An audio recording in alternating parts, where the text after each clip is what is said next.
Preste atenção, o homem que está traindo a sua mulher, em geral, trata a esposa pior do que nunca, por causa da culpa. A maioria dos homens, quando se apaixona por uma mulher e tem uma relação contínua fora do casamento, e a mulher começa a abusar também, dizendo: eu não quero que você deite com ela, que você transe com ela, que você faça nada com ela, eu quero que ela morra de fome sexual. Fica aquela opressão da amante em cima do cara. E aí ele vai para casa com raiva da esposa: meu Deus, eu podia estar me repastelando, tenho que voltar para essa casa. Às vezes a mulher é uma gracinha, legal, mas tanto faz. Se ele estiver enlouquecido de desejo carnal e apaixonado pela outra mulher, ele tende a evocar ciúme, raiva, suspeita, maus tratos contra a esposa, que não está fazendo nada, a não ser cuidando da casa, criando os filhos, trabalhando, se esforçando e tentando oferecer o melhor, e é maltratado horrorosamente. Vocês que estão me vendo sabem disso. Quem tem um mínimo de maturidade aqui me assistindo sabe como é que acontece. Aí, nessa hora, minha gente, isso se torna condição sine qua non. Esse divórcio é indispensável. Ele é mais do que necessário. A continuidade gera todo tipo de doença, gera angústia.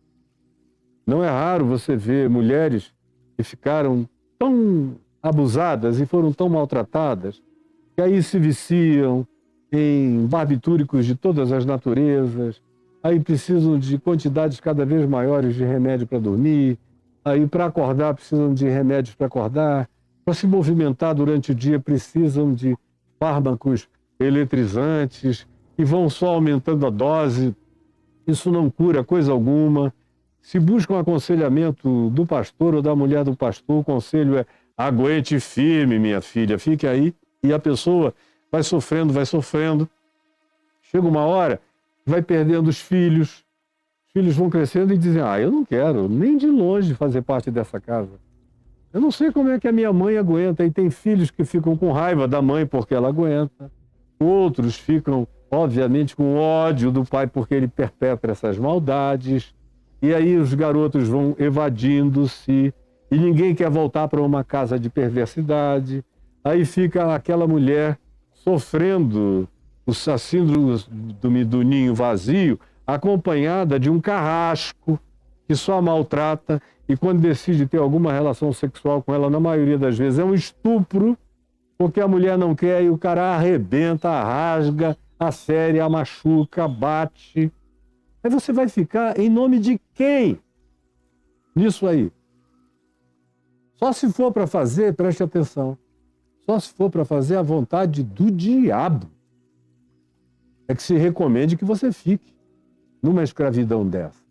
Mas em Cristo não há escravo nem liberto. Está todo mundo liberto. Assim, portanto, em Cristo não há homem nem mulher. Todos estão igualados em Cristo Jesus. Se isso é insuportável para um homem, querer que ele se submeta a um estado de coisas tão desumano e tão perverso, por que se quer impor isso sobre a mulher? Não aceite sob hipótese nenhuma. Eu já atendi a milhares de mulheres e sei que a maioria delas chega, quando não tem um emprego formal, com um salário digno que lhe dê a possibilidade do sustento de si mesma e dos filhos, a maioria vai ficando no encarceramento dessa cela familiar por causa da falta de autonomia financeira para ir embora. Mas não aceite isso. Não aceite. Justiça. A gente tem recursos hoje em dia. Para esse cara, ou paga o que tem que pagar ou vai para a cadeia. Ou assume a pensão que tem que assumir, ou vai preso. Ou assume o compromisso com os filhos que tem que ter, ou vai ser colocado em situação de restrição, em prisão mesmo. Porque é inadmissível que um ser humano masculino gere filhos e porque ele decidiu desgostar, abusar, deixar, vilipendiar a esposa, ele agora não reconheça mais os filhos que com ela teve. Tem que haver o peso da lei esmagando uma canalice perversa dessa natureza. E não brinque de fazer concessões a esse respeito, jamais. Esse divórcio é necessário, é fundamental. E a continuidade em igrejas por aí, como a Congregação Cristã do Brasil, Igreja Maranata, algumas igrejas pentecostais. Maranata que eu digo é a de Vitória no Espírito Santo, Cristã Maranata, não é lá do Rio, do meu amigo Paulo Brito. E outras igrejas pentecostais variadas e bem tradicionais que dizem o seguinte: tá bom então, filha, você não está mais aguentando apanhar tanto do seu marido, pode deixar, mas também não casa com mais ninguém, não transa com mais ninguém, nunca mais beijou uma boca, você só está com 33 anos, mas você vai se consagrar ao Senhor no grupo de oração até os seus 90. Faz logo um cocó na cabeça e fecha os olhos para a vida. E aí, meu Deus, quem é que está apto para esse conceito? Para virar uma eunuca? Para virar um eunuco? Jesus diz, são poucos os que estão aptos para esse conceito. Poucos. Por exemplo, como eu disse ontem, a mulher samaritana, aquela lá do poço, de João 4, não estava apta para esse conceito. 5 maridos já tiveste, este que agora tu tens não é teu marido, isso tu disseste com verdade, mas chama. Quem está chamando não é Moisés, sou eu, Jesus. Que conheço a dor humana, a angústia humana, a infelicidade humana, a tristeza humana. Sou eu, Jesus, que estabeleci que sem amor nada tem sentido. Nem a fé, nem a sabedoria, nem a ciência, nem o conhecimento, nem o altruísmo, nem a filantropia, nem o espírito de martírio e de sacrifício, como diz Paulo em 1 Coríntios 13. Tudo isso mencionado por ele ali, sem amor, nada aproveitará. E o casamento, que é uma instituição de amor, porque que é a única que sem amor aproveita. E a gente tem que forçar dois a ficarem juntos, na iminência de que alguém seja morto. Só na mente de Satanás é que esse possa ser um conceito aceitável, mas não na mente de Cristo. Não na prática de Jesus. Em Jesus, quando um homem trata uma mulher com essa maldade, o casamento já está desfeito. Com juiz, sem juiz, com sacerdote, sem sacerdote, com igreja, sem igreja. Aliás, sacerdote, igreja, tudo isso é uma invenção do cristianismo para cá. Antes disso, quem casava os filhos eram os pais. E mais ninguém, em qualquer lugar. Era um compromisso de dois, e o pai e a mãe diziam amém, amém, amém. Desde os primórdios dos tempos foi assim. Como é em qualquer tribo indígena, como é em qualquer aldeia primitiva do planeta. A primitividade, a ancestralidade foi o que determinou a união que nos trouxe até aqui e que produziu esses 8 bilhões e meio de seres humanos que habitam esse planeta. Não foi o cartório, nem o juiz, nem o rabino, nem o sacerdote, nem o pastor de nenhuma natureza. Isso é invenção de controle da religião sobre a alma das pessoas. Mas eu estou te dizendo, em nome de Jesus, assumindo a minha responsabilidade diante de Deus, eu estou te dizendo, dizendo a você, se você vem sendo maltratada desse jeito, esse casamento já acabou. Demande os seus direitos e caia fora disso já. Não há a menor necessidade, em nome de ninguém, a menos que você queira servir ao desejo de Satanás, que vem para matar, roubar, destruir, humilhar, espezinhar, acachapar, esmagar, fazer você perder a vontade de viver e ter desejo ardente de morrer e de se suicidar. Além de que, preste atenção, os seus filhos vão preferir muitas vezes serem filhos criados por uma mãe divorciada dignamente, embora o pai muitas vezes seja um canalha e nunca mais apareça, mas eles vão preferir, vai ser mais saudável para eles isso, do que serem forçados, enquanto não têm autonomia de vida, a existirem nesse campo de batalha entre duas trincheiras, onde a do homem é municiada com canhão e a mulher, no máximo, tem um estilinguezinho para se defender quando tem. É uma perversidade tão revoltante que a maioria deles vai embora e não quer nunca mais saber de nada. Especialmente daqueles que eram os tais dos princípios religiosos do pai e da mãe, que forçaram aquele abuso em nome de Deus, de um Deus que, sinceramente, eu sei que é o diabo. Porque o Deus e Pai de Jesus Cristo não quer ninguém vivendo assim. Não pede de ninguém que viva assim. Tem mulher de pastor se suicidando, porque não aguentam o abuso e não podem pedir divórcio. Aí começam a tomar tanto remédio, que vem a overdose e às vezes não é inconsequente nem inconsciente, às vezes é, hoje eu vou triplicar a dose, tomara que eu não acorde nunca mais. Não é porque a pessoa tem vontade de morrer, é porque ela não tem vontade de acordar para existir naquilo que não é vida.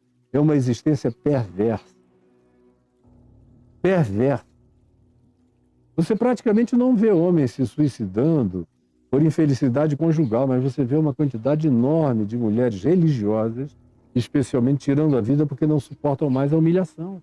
Mas todos que estão aqui comigo sabem disso, eu não estou dizendo nada que vocês não saibam. Mas eu queria que você pegasse esses programas sobre divórcio, vocês mandassem para as mulheres que vocês conhecem que estão sofrendo horrorosamente dessa maldade.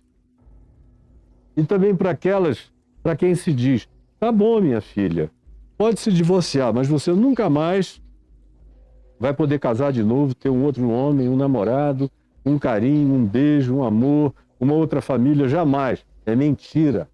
É mentira. É mentira.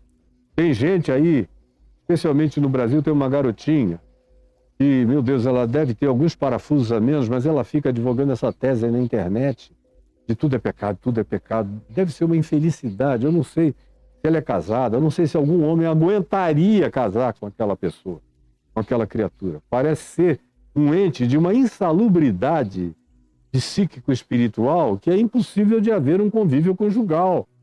Mas ela é apenas uma das representantes de uma mesma coisa que é dita para muitas mulheres. Então, se você conhece gente sofrendo disso, pegue essa sequência de divórcio e mande para a pessoa entender, em Cristo e no Evangelho, quais são os direitos que ela tem. E que ela não está atrelada apenas ao que está dito em em Mateus 5, nem em Mateus 19. Ela tem Jesus como chave hermenêutica interpretativa. Como eu mostrei ontem acerca de João 8, da mulher adúltera. Vai, não peques mais. O marido talvez nunca mais fosse querê-la. Mas ela poderia continuar a vida. E não é porque Jesus estava propondo que ela se tornasse eunuca. Porque Jesus sabia que muito pouca gente está habilitada para viver uma vida sem sexo. A maioria precisa de sexo como quem precisa de pão, de água, de sono, de descanso. Para a maioria das pessoas faz parte natural nas proporções e nas intensidades da saúde relacional. Não é o tempo todo, como eu preciso de água várias vezes por dia, preciso comer comida várias vezes por dia. Não, cada coisa no limite da sua própria pertinência e salubridade de prática. Mande para essas pessoas. Eu sei que os religiosos ficam com ódio de mim, mas é na presença do meu Pai, é na presença do meu Deus, é na presença do Deus a quem Jesus chamou de Abba, de Pai, é na presença de Cristo Jesus, que tratou meretrizes, adúlteras, pecadores e pecadoras, mulheres como a samaritana e vários outros que tinham tido vida sexual abundante, a quem ele regenerou, restaurou, redignificou e libertou para viverem uma vida saudável, sadia, com equilíbrio, com direito ao amor e aos bons tratos. Você acha que Deus não quer justamente isso? Que você tenha direito ao amor e aos bons tratos? Quem é o pastor canalha, mentiroso, que não aguenta um tete-a-tete, por exemplo, comigo, eu e ele aqui, ele não me suporta. Ele não tem argumentos. E olha que dando essa aulinha aqui para você esses dias, eu não usei toda a argumentação que eu tenho para não ficar longo demais. Eu estou sendo bem incisivo. Só o bastante para você entender. Mas se fosse partir para documentabilidade, para exegese, para hermenêutica e para tudo isso, para as aplicações, eles não sabem nem o que é isso. Agora, na casa deles não é assim. Eles têm uma mulher para consumo, como eventualmente a esposa do pastor que se suicidou semana passada numa overdose, não aguentava mais os casos, as traições, as mentiras, a subordinação dela em silêncio, sabendo que o cara variava os vínculos com as amantes, e ela aqui e ali sabia, tinha que engolir. São milhares de mulheres assim, esposas de pastores do mesmo modo. E aí eu aceito ser odiado por todos os pastores bandidos do mundo, mas eu estarei sempre em defesa do direito dos fracos, das fracas, dos oprimidos e daqueles que por algum equívoco e engano se casaram mal, erradamente, obrigadamente ou ingenuamente. Todo mundo tem o direito de olhar, recuperar e tentar refazer o projeto de uma existência. Ninguém tem que, aos 30 anos de idade, se tornar eunuca sem vocação para o resto da vida para obedecer a tara, o santarismo de uns santarados religiosos que não carregam isso, como Jesus disse em Mateus 23, não mexem essa pedra nem com um dedinho em favor ou contra eles, mas é tudo jogado contra você. Você é que tem que carregar tudo. Eles dão o jeito deles. Eles dão o jeito deles. Os mandamentos de Deus são para vocês. Para eles dizem, eu já estou aqui pregando, fazendo isso. Deus está me devendo favores porque eu consegui criar essa mega congregação. Então, tem gente aqui pensando que eu sou de Deus. Isso aqui tudo conta em meu favor. Eu tenho crédito para ter uma amante, 2 amantes, 3 amantes. E a minha mulher que calha a boca. Eu não estou inventando nada. Vocês sabem como a banda toca. Agora, esse é o divórcio necessário. Ele se transforma em condição sine qua non. É uma questão de saúde e de preservação da alma. Não praticá-lo é a certeza da doença e da morte prematura, da somatização e, eventualmente, até da loucura feminina. E muita loucura feminina que decorre disso aí, como no passado, a grande enfermidade, o grande transtorno psíquico das mulheres no passado era a histeria. Era a mulher que engolia tanta repressão, e o marido a oprimia tanto, e não havia legislação nenhuma em favor dela, nem na Constituição, nem na religião, nem em grupo nenhum. Ela vivia como uma escrava da conjugalidade. Aí a única situação de escape era o desenvolvimento do transtorno chamado histeria. E aí eram mulheres que, como não eram procuradas realmente sexualmente pelos maridos, e quando eram apenas estupradas pelos seus maridos, algumas delas aproveitavam do transtorno histérico, que quase sempre se fazia acompanhar, como histeria, de paralisia nos membros inferiores. Aí a mulher, pelo menos, tinha uma desculpa. Dizia, eu não posso mais fazer sexo com você porque eu fiquei paralítica. Aí ela preferia ficar numa cadeira de rodas, como tantas mulheres há 50 anos, 60 anos, 70 anos atrás ficavam, diagnosticada com paralisia fruto de histeria, de transtorno histérico, se defendendo do marido perverso, diabólico, com quem ela era obrigada a continuar casada. Não aceite mais essa obrigação. Em Cristo Jesus, essa é uma desnecessidade total. E em nome de Jesus eu espero que você entenda e que o que eu esteja dizendo hoje aqui sirva, ajude, liberte, traga luz, graça e saúde humana e familiar, e dos males seja o menor, e traga consigo uma redução de danos significativamente expressivo. O que você não pode é continuar se matando todo dia do jeito que você vem fazendo. Eu paro aqui hoje